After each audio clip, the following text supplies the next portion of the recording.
Hello guys, આ morning થઈ ગઈ હતી મારી 5 વાગે, પણ પછી ફોન આવ્યો તો હવે હું લખી વાળીશ અસાઇનમેન્ટ.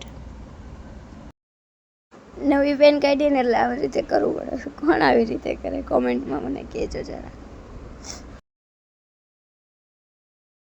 ફાઇનલી આ મારું અસાઇનમેન્ટ લખાઈ ગયું છે, તો હવે એને ગોઠવી દઈશું. તો આ અસાઇનમેન્ટ પૂરું થાય છે. પરીક્ષાના આગલા દિવસે કીધું બધું. તો હેલો ગાઈસ, સ્વાગત છે તમારા બધાનું મારા વિડીયોમાં ફરીવાર. બધા વિડીયોને પહેલાં તો લાઈક કરી દો, શેર કરી દો અને સબસ્ક્રાઈબ કરી દો. તો આજે પણ છે પેપર, અને પેપરના 2 દિવસ પહેલાં કીધું કે અસાઇનમેન્ટ લખી વાંચો. તો પેપરના દિવસે અસાઇનમેન્ટ જમા કરાવવાનું. તો અસાઇનમેન્ટ મારે લખાઈ ગયું. કાલે મેચ જોવા મારીએ ને આરસીબી, એટલે અસાઇનમેન્ટ બાકી લઈ ગઈ. પછી લખી લેલું પહેલાં ઉઠી. તો હવે કામ કરશું ને પછી વાંચશું. તો એ લોકો કામ પણ પૂરું થઈ ગયું ને આપણે પણ નવરા થઈ ગયા અને નાઈ પણ લીધું. તો હવે વાંચવાનું છે. વાંચવામાં એવું છે કે આજે ખાલી 25 માર્કનું પેપર છે. તો ગાઈસ, આ છે અમારો અધર્વ કે ગુડ મોર્નિંગ બધા. અલા કે તો ગુડ મોર્નિંગ એ શું કરે ખબર? મારા ચપ્પલ પહેરીને રખડે એ ઊંધા, મને નહીં કોઈનું.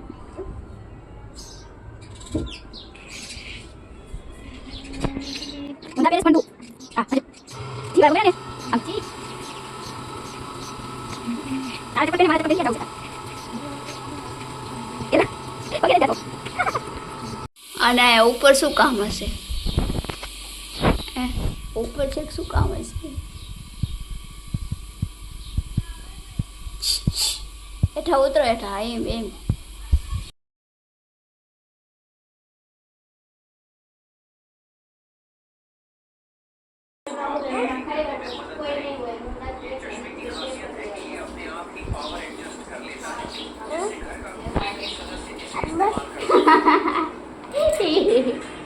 તો મારે જવાનું છે પેપર દેવા, એટલા માટે હવે હું જમી લઉં, પછી જમીને જશું કોલેજ પેપર માટે. ખાલી 1 કલાક માટે બોલો, ખરાબ બપોર.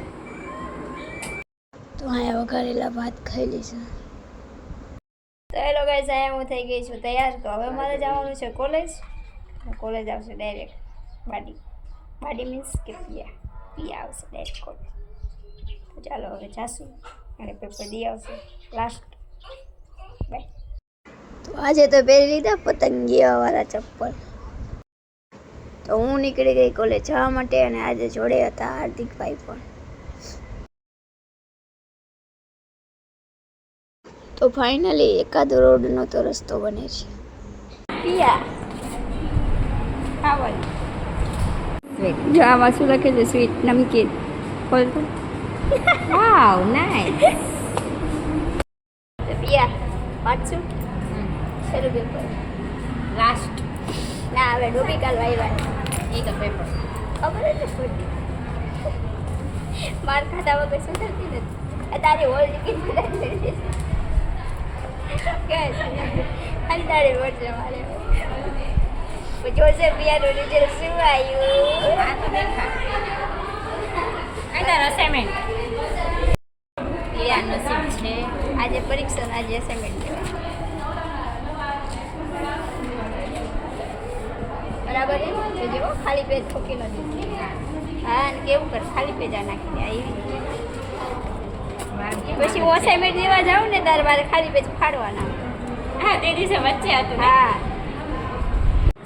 દોરા બાંધવાની કામગીરી ચાલુ. કામ ચાલુ એ મારે. રેડી ને પિયા? રેડી. તો કોલેજમાં હતો BA વાળાને લાસ્ટ ડે, એટલે એમને આવું બનાવ્યું હતું. અહીંયા તો સાઇન કરવાની, મેં પણ કરી નાખી. પછી અહીંયા હાથ બગડી ગયા હતા, અમે ગયા ધોવા.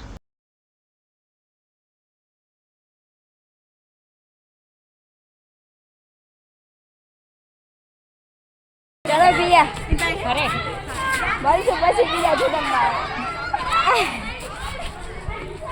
કારણ કે કોલેજ તો બીકોમની પૂરી થાય છે.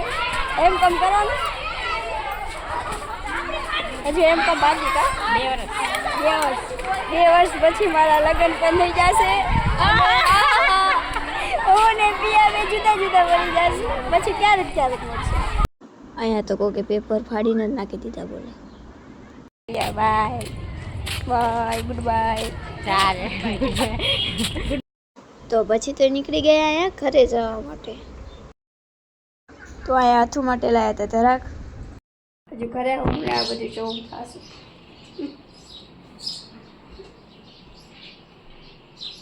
વાહ ઘઉં આવ્યા ઘઉં રાસું. તો અત્યારે જે વિડીયો મૂકવાનો છે એ વિડીયો હવે હું પોસ્ટ કરી દઈશ. પછી હવે વાસણ ધોઈ નાખીશ. ત્યાં સુધી કેમ કે બપોરે તો એક્ઝામ ખરાબ બપોરે કોણ થોડું વાસણ એટલે સાંજે. તો હવે વિડીયો મૂકીને પછી વાસણ ધોઈ નાખીશ ને પછી લોટ બાંધીશ. હેલો ગાઈઝ, આજે બનાવવાનું છે કાજુ ચીઝ કાજુનું શાક. હું બનાવીશ તો તમારે રેસીપી જોઈ હોય ને તો જોજો. એટલે બીજી શેની રેસીપી જોઈ ને કોમેન્ટમાં કહેજો એટલે હું ટ્રાય કરીશ. ચાલો પહેલાં તો અહીં લઈ લીધી છે ડુંગળી અને મરચું. તો આને સમારી વાળશું અને હજુ ટમેટા બાકી ટમેટા ભરીશ. સમારીવાળી બહુ મહત્વનું કામ. અને હું જ્યાં હોય ને ત્યાં ભાઈ હારે તો કા ઓલો રીલમાં આવે કે પિયા પાછળ અમારે જો રિયલમાં. તો ગાઈઝ હું ડુંગળી મોરવા માટે આવી ગઈ બહાર. અંદર તો મોરવા ન દે કારણ કે અંદર બધાને ઉડે. ડુંગળી મોરવું એને એ બહુ જ મહત્વનું કામ છે. સાચી વાત. કાજુને તો આવે તે બે કટકા નાખવાના.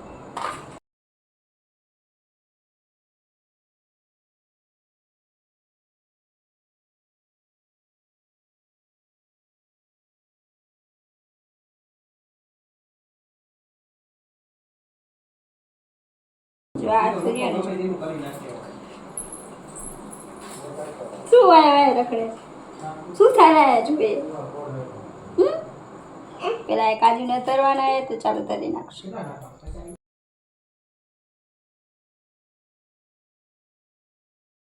કાજુ રહ્યા ને યાર તેલમાં નાખી.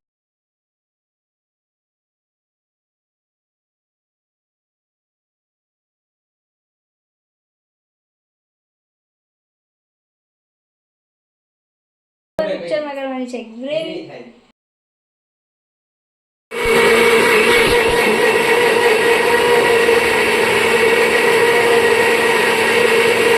તો આ લસણની ગ્રેવી તો બાકી જ રહી ગઈ છે. તો પાછું લસણની ગ્રેવી કરવી પડશે. તો હવે નાખી દઈશું તેલ. તમે જેટલું નાખતા હોય ને એટલું તેલ નાખી દેવાનું. બહુ તેલવાળું ખાતા હોય તો બહુ તેલ કરી નાખો. હવે તો મીડિયમ. મને બહુ તેલવાળું નહોતું. જો રેસીપી બધાને ગમે તો બધા કોમેન્ટમાં કહેજો. દીપુ 21 કહેજો. એટલે મને ખબર પડે તમે આયા સુધી વિડીયો જોયો અને મારી રેસીપી જોઈ. અને નેક્સ્ટ હવે કઈ રેસીપીનો વિડીયો જોઈ છે એ પણ કહેજો.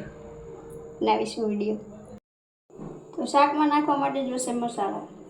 તો તમે જેટલું તીખું ખાતા હોય એટલું એ પ્રમાણમાં મરચું નાખી દેવાનું. જીરું. જીરું તો સારું થોડીક નાખી દેવાની હળદર. જાજી નહીં થોડું નગર પછી હળદર કરો સ્વાદા. મીઠું નાખવાનું પછી સેજ માપે નાખવાનું. ખારું થઈ જાય એવું નહીં નાખવાનું.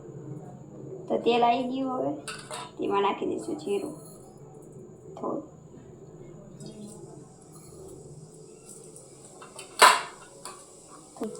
નાખી દઈશું આખા મસાલા.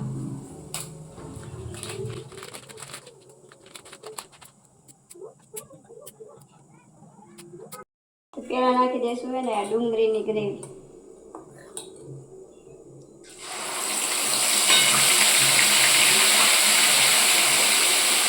ત્યાં ડુંગળી ચડતી હોય ને ત્યાં કંઈક ટાંકી દેવાનું.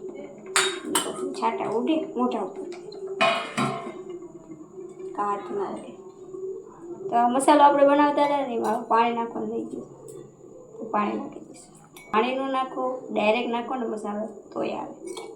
હાલે નહીં પણ આ તો પલાળી નાખો હોય તો જસ્ટ સારું. તો હવે આપણે ટમેટા મરચાં અને લસણની ગ્રેવી નાખી દઈશું. તો 2-3 મિનિટ 2-3 મિનિટ નહીં, હું તો રહેવા દઉં ને તો સારું.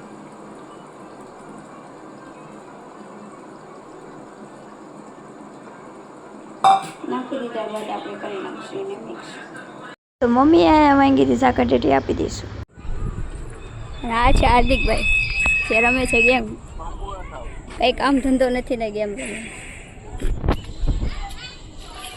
આ બધા રમવાવાળાને કામ ધંધો નથી. જો કેમ્પિંગ કરે જો.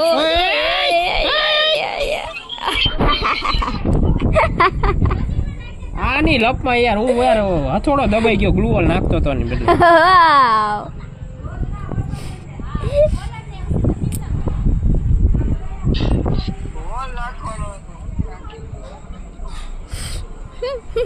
ગ્લુઅલ જ નાખતો તો પણ આ હે ને રિવાઈવ કરો એમાં હથોડો લઈ લીધો ટોકન વાપરવા હાટન. હથોડો જ આવ્યો હાથમાં. તો આ મસાલો હવે નાખી દઈશું આપણે આમાં. અને સારું બેરંબે જોઈજો. સારું જા.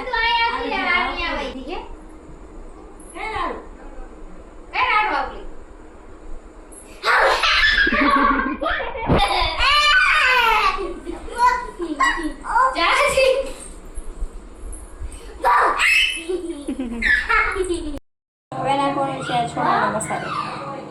ટ્રાય કરજો, મજા આવે. આમ આ છે ચીઝ એ નાખી દઈશું શાક.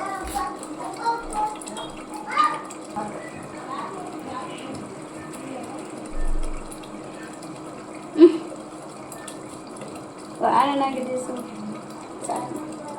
હવે આ કાજુ રહ્યા ને જે આપણે તૈરા અને ગોલ્ડન જેવા કંઈ એ નાખી દઈશું શાકમાં ગ્રેવીમાં. તો કાજુ નાખી દીધા પછી રહેવા દઈશું 5 મિનિટ અને પછી ઉતારી નાખીશું. પછી આપણું શાક તૈયાર. મારી રેસીપી ટ્રાય કરજો અને મને કહેજો કેવું બને છે. બેસ્ટ લાગે ને તો પછી કોમેન્ટમાં મને આવીને કહેજો પાછું કે હા મેં ટ્રાય કરી. જો કે મને એવું લાગે કોઈ ટ્રાય તો નહીં કરે તો એ પણ છે.